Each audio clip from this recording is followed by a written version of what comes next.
इससे पिछले सत्र में हमने जाना कि धौती नामक षटकर्म किस तरीके से किया जाता है, और अब हम जानेंगे इससे आगे की श्रृंखला और कौन कौन से षटकर्म हैं और उनको किस तरीके से किया जाता है। जैसा कि मैंने आपको पहले भी टास्क दिया था, आपके लिए यहाँ पे फिर से कुछ सवाल हैं जिसको आपको इन पूरे सेशन को जानते हुए आंसर करना है। पहला सवाल है, ऐसा कौन सा षटकर्म है जिसे गुरुओं ने कहा है कि उसे सोने की पेटी यानी ज्वेलरी बॉक्स की तरह संभाल के रखना चाहिए, गुप्त रखना चाहिए। दूसरा, जल बस्ती किस तरीके से करी जाती है, कौन से आसन में की जाती है।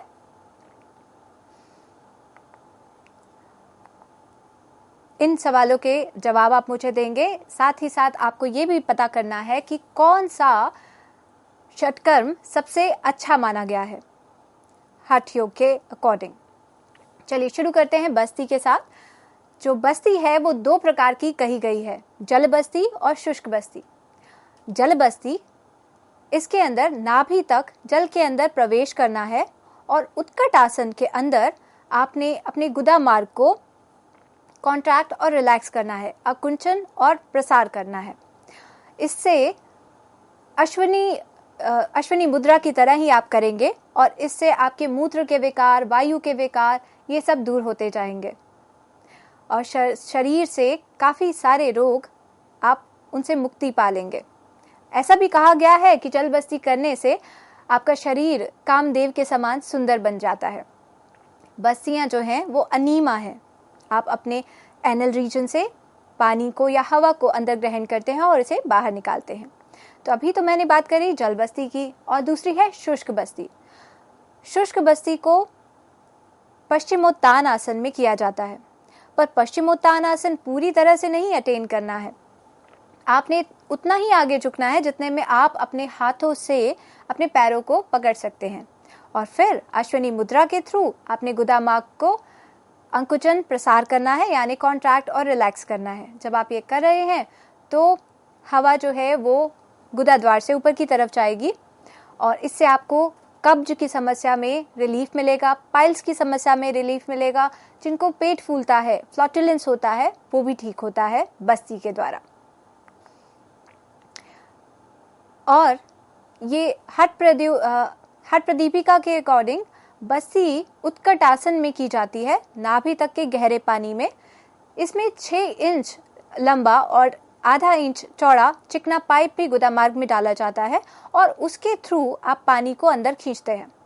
जैसे नॉर्मली अनीमा किया जाता है वहाँ पे तो ग्रेविटी के थ्रू ही पानी अंदर चला जाता है, पर यहाँ पे जब आप यौगिक बस्ती कर रहे हैं तो आपको इन मूवमेंट्स के थ्रू, यानी कॉन्ट्रैक्ट रिलैक्सेशन एनल स्फिंक्टर का, उसके थ्रू पानी को अंदर खींचना होता है। इससे वात, पित्त और कफ के विकार दूर होते हैं। पेट के विकार और जो बढ़ी हुई प्लीहा है यानी स्प्लीनोमेगैली है, ये भी ठीक होती है। अब तीसरा जो कर्म है वो है नेति कर्म।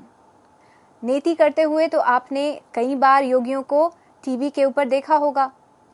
नेति कई तरीके से की जाती है। जो ग्रंथों में वर्णन है वो सिर्फ सूत्र नेति का है। इसके अलावा जल नेति भी होती है। जल नेति, दुग्ध नेति, कई तरीके से जब आप एलिमेंट को चेंज करते हैं, वाटर एलिमेंट के अलावा बाकी चीज़ों से भी नेति की जा सकती है, घी के द्वारा भी। तो अभी हम बात करेंगे सूत्र नेति की। कम से कम आधी बाजू जितना माप का एक सूत्र आप लेंगे, जिसका 1/3 आगे का हिस्सा उस पर मोम लगा होगा। इसको धीरे धीरे आप अपने नॉस्ट्रिल से अंदर डालेंगे और थ्रोट में से निकाल के माउथ से बाहर लेके आएंगे। यानी कि आप नथुनों से इस सूत्र को अपने गले में डालते हैं और धीरे धीरे मुंह से उसे बाहर ले आते हैं। देखने में ये आपको बहुत ही असहज होगा, पर यह बहुत ही आसान प्रक्रिया है। कहा जाता है सूत्र नीति करने से खेचड़ी सिद्धि प्राप्त होती है। ये कफ को दूर करती है और दिव्य दृष्टि उत्पन्न करती है। सूत्र नीति करने से आपके साइनसेस जो हैं वो बहुत क्लीन हो जाते हैं, और जब साइनसेस क्लीन रहते हैं तो आपकी आंखों के विकार भी जाते हैं। सूत्र नीति के अलावा आपने जल नीति करते हुए लोगों को देखा होगा। जल नीति के लिए गुनगुना नमकीन पानी नेति पॉट के अंदर डाला जाता है और फिर उसे हाथ में होल्ड करके गर्दन को एक तरफ झुका के उस नेति पॉट के एक हिस्से को, जो उसकी नली है, उसको एक नॉस्ट्रिल में डालेंगे और दूसरी तरफ से अपने आप पानी धीरे धीरे नीचे आ जाएगा। एक नॉस्ट्रिल से होता हुआ साइनसेस को पार करके वो दूसरे नॉस्ट्रिल से पानी बाहर आ जाता है। तो ये जल नेति की प्रक्रिया है। इसे दूसरी तरफ से भी किया करेंगे। इसके अलावा जो लोग सूत्र के साथ करने में हिचकिचाते हैं वो रबर नेति के थ्रू भी आजकल प्रक्रिया करते हैं। इसमें एक रबर का पाइप दिया जाता है और फिर जैसे सूत्र नेति करते हैं उसी प्रकार से रबर नेति भी की जाती है। अब हम बात करेंगे चौथे षटकर्म की, जो है लौलिकी या नौली। इसमें आप अपने रेक्टस एब्डोमिनस मसल को ताकत से पेट को अंदर खींच के सेंटर में अलाइन करते हैं। जब आप ऐसा करते हैं तो आपका दोनों तरफ से पेट जो है वो खाली लगता है और सारी मसल्स जो हैं वो आगे सेंटर में अलाइन हो जाती हैं। लौलिकी या नौली सबसे अच्छा हठ योग का प्रैक्टिस कहा गया है। इसे करने से सारे के सारे रोग नाश हो जाते हैं, क्योंकि ज़्यादातर रोगों की जो जड़ होती है वो पाचन तंत्र होता है और ये प्रैक्टिस करने से आपकी जठराग्नि बहुत बहुत बहुत अच्छी हो जाती है। आप कुछ भी पचा लेते हैं और अग्नि की वृद्धि होने से आपके अंदर बुढ़ापा और अन्य बीमारियां नहीं होती। लौलिकी को वाम नौली और दक्षिण नौली के अंतर्गत भी रखा गया है। जब आप इसे वाम तरफ यानी कि बाईं तरफ ले जाते हैं तो वाम नौली, दक्षिण यानी राइट साइड ले जाते हैं तो दक्षिण नौली। और इसके अलावा चक्री, जब आप उसे पूरी तरीके से तीनों तरफ घुमाते जाते हैं तो चक्री नौली। फिर है त्राटक। त्राटक किसी भी सूक्ष्म वस्तु को बिना पलक झपकाए जब आप स्थिर एकटक देखते रहते हैं जब तक कि आपकी आंखों से आंसू ना बहने लगे, तो इसको हम त्राटक कहते हैं। त्राटक जो है वो 3 तरीके से किया जा सकता है। बाह्य चीज़ों पे जो कि आपको विजिबल है, ये हो सकता है ज्योति त्राटक, यानी कि आपने एक दिया जलाया, बिल्कुल उसे अपने से 3 फीट की 4 फीट की दूरी पे रखा और बिल्कुल आपकी आंखों के ठीक सीध में रखा। उसे लगातार उस लौ की टिप को आप देखते रहेंगे जब तक कि आपकी आंखों से आंसू ना आ जाए। और ध्यान रहे, जब आप त्राटक कर रहे हैं आप चश्मा ना पहने और एक अंधेरी जगह पे अगर आप करेंगे ज्योति त्राटक तो वो ज़्यादा अच्छा होगा। इसके अलावा आंतरिक त्राटक होता है, जिसके अंदर आप बाहर किसी चीज़ को नहीं सोचते, आप मन में एक इमेज बनाते हैं कल्पना शक्ति के साथ और चित्ताकाश के अंदर अपने मन के अंदर उसको देखते रहते हैं। और जब आप ये कर रहे हैं, इमेजिनेशन तो आपकी यहाँ से वहाँ हर जगह भटक सकती है। बस आपने इतना ध्यान रखना है कि वो लगातार एक ही जगह बनी रहे, इमेज जो आप खुद से क्रिएट कर रहे हैं अपने मन में। इसके अलावा आँखों को आपने कितना खोला है इसके ऊपर भी त्राटक के नाम है। पूर्णिमा, जब आपकी आंखें पूरी खुली हैं। अमावस्या, जब आपकी आंखें पूरी तरह से बंद हैं, यानी अंतर त्राटक। और जब अधखुली हैं तो अधखुला आंखों के साथ भी आप त्राटक करते हैं। कहा जाता है कि त्राटक करने से आपका मन एकदम शांत हो जाता है। आप जिस ध्येय के ऊपर, जिस लक्ष्य के ऊपर अपनी टकटकी लगा के देख रहे हैं, उसी के जैसे उसी में रम जाते हैं। इससे आपकी कॉग्निटिव फंक्शन बहुत एनहांस होते हैं। छोटे बच्चों को इन क्रियाओं को कराने से ऐसा पाया गया कि उनकी आंखों की दृष्टि बहुत अच्छी हुई और उनके अंदर जो अटेंशन डेफिसिट था वो बहुत कम हुआ। तो आपके कॉग्निटिव फंक्शन को बढ़ाने के लिए त्राटक बहुत अच्छा है। कंसंट्रेशन को बढ़ाने के लिए त्राटक बहुत उपयोगी है। अब हम बात करेंगे छठे षटकर्म की, जो कि है भाल भाती या कपाल भाती। कपाल का अर्थ है स्कल और भाती का मतलब है चमकना। तो कपाल भाती ऐसी क्रिया है जिससे आपका जो स्कल है, यानी कि आपका माथे का हिस्सा, स्कल तो पूरा ही है पर स्पेशली भाल, कपाल का जो हिस्सा है सामने का, वो ज़्यादा अच्छे से चमकने लग जाता है। आपने योगियों को देखा होगा कि उनका माथा बहुत ही दमक रहा होता है। ये इसलिए भी हो सकता है क्योंकि वो कपाल भाती का ज़्यादा प्रयोग करते हैं। कपाल भाती 3 प्रकार से की जाती है: वातक्रम कपाल भाती, व्युत्क्रम कपाल भाती और शीतक्रम कपाल भाती। वात क्रम, वात का मतलब है हवा। तो बाएं नथुने से घृण संहिता के अनुसार जब आप कर रहे हैं तो बाएं नथुने से आप श्वास को लेते हैं और धीरे धीरे दाएं नथुने से उसे छोड़ते हैं। फिर आप दाएं नथुने से श्वास को लेते हैं और बाएं पे छोड़ते हैं। ये श्वसन जबरदस्ती नहीं होगा, धीरे धीरे होगा और इससे कफ के विकार दूर होते हैं। यह है वात क्रम कपालभाति। दूसरा है व्युत क्रम कपालभाति। जब नथुनों से धीरे धीरे आप पानी को खींचते हैं, व्युत का मतलब है उल्टा। पानी तो हम मुखारविंद से पीते हैं, पर जब आप इसे नाक से पी रहे हैं तो ये व्युत क्रम कपालभाति है। तो धीरे धीरे आप अपने हाथ से नाक को लगा के, और इसमें पानी है, धीरे धीरे आप अपने नाक से पानी पीते हैं, अंदर की तरफ जाता है और जालंधर लगा के रखते हैं और वो पानी जो है आपके मुंह के अंदर आ जाता है और मुंह से उसे आप बाहर निकाल देते हैं। तो ये है व्युत क्रम कपालभाति। इससे भी कफ के विकार दूर होते हैं। फिर है शीत क्रम कपालभाति।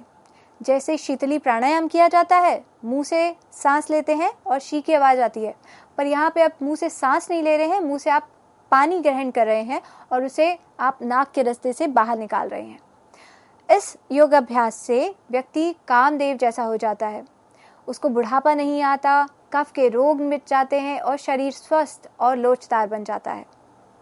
तो शीत क्रम कपालभाति एक एंटी एजिंग प्रक्रिया है, इसे जरूर शामिल करें। हार्ट प्रदीपिका के अनुसार कपालभाति इस तरीके से है जो आप रेगुलरली लोगों को देखते हैं।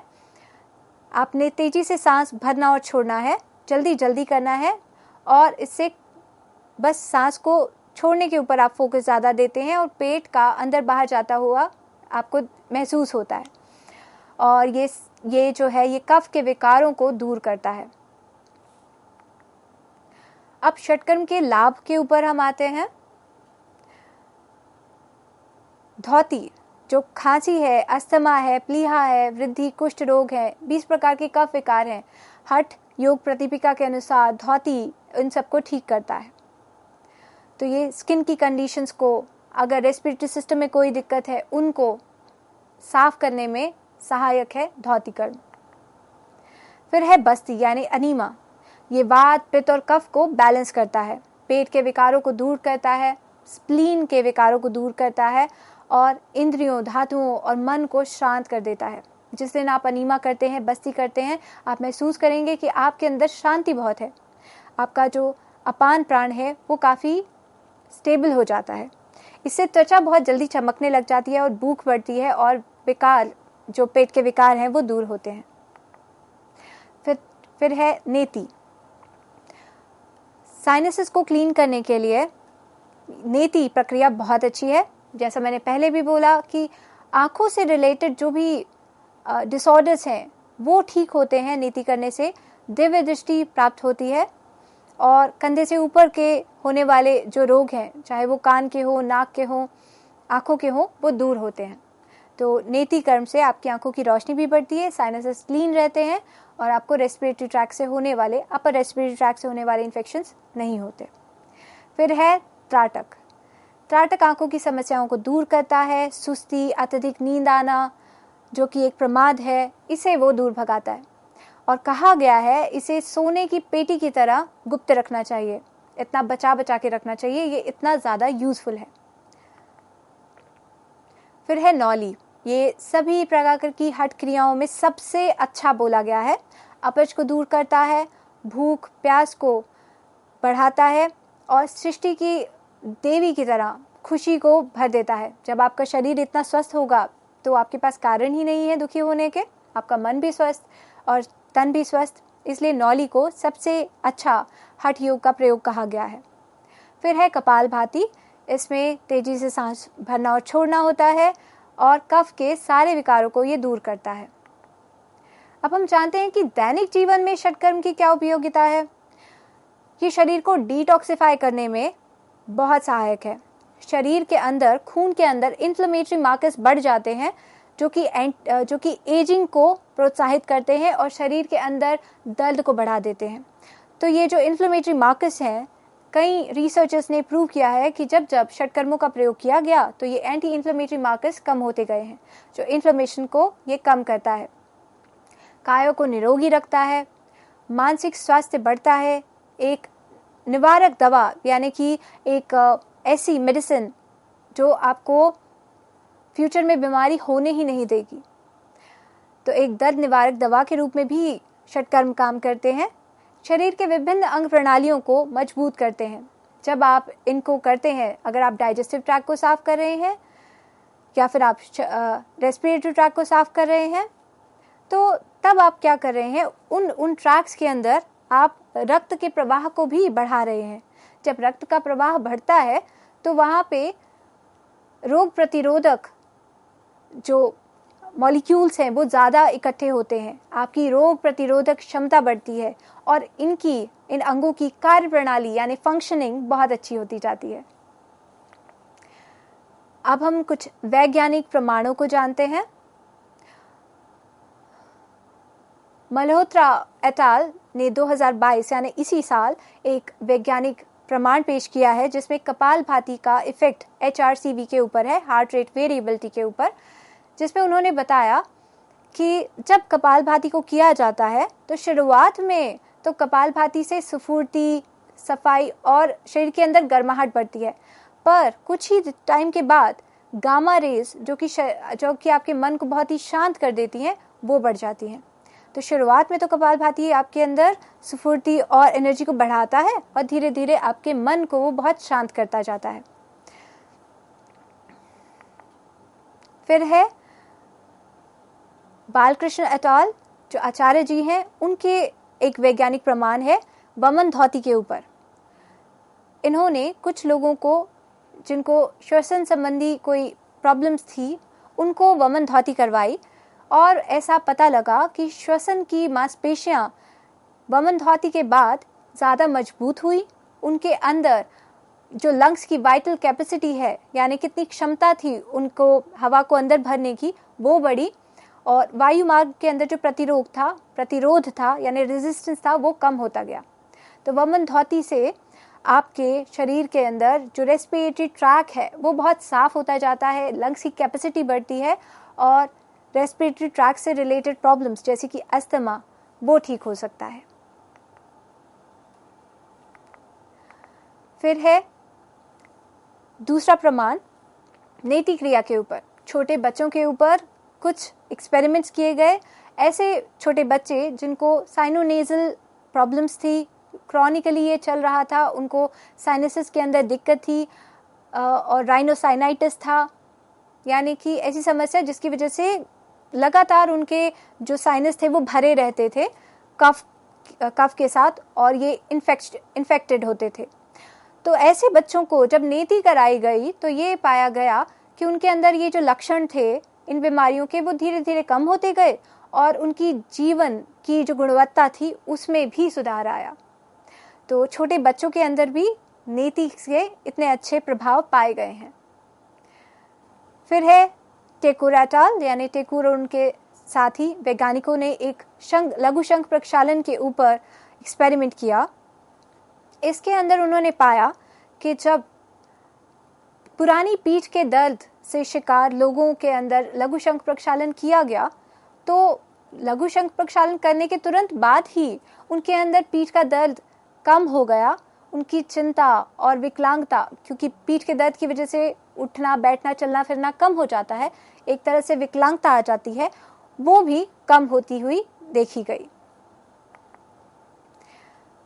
और एक और वैज्ञानिक प्रमाण ज्योति त्राटक के ऊपर था।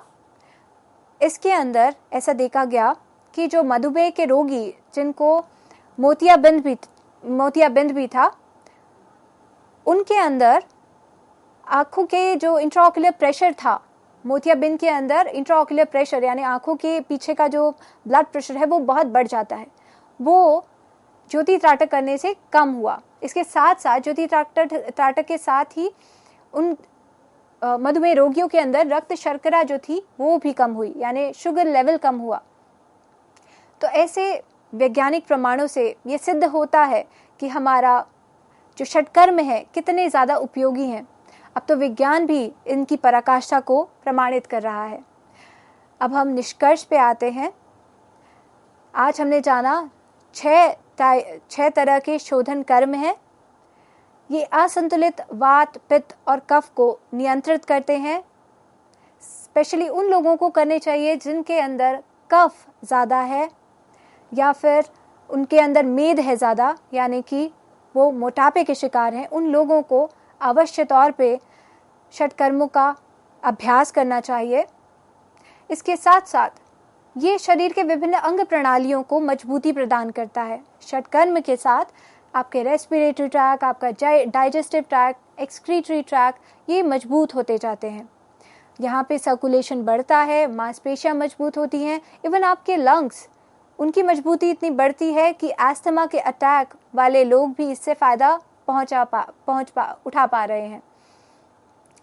इसके साथ ही ये रोग प्रतिरोधक क्षमता को बढ़ाता है। और वमन धौती, नेति, कपालभाति बहुत ही आसान षटकर्म है। इनको आप आसानी से दिनचर्या में इस्तेमाल कर सकते हैं।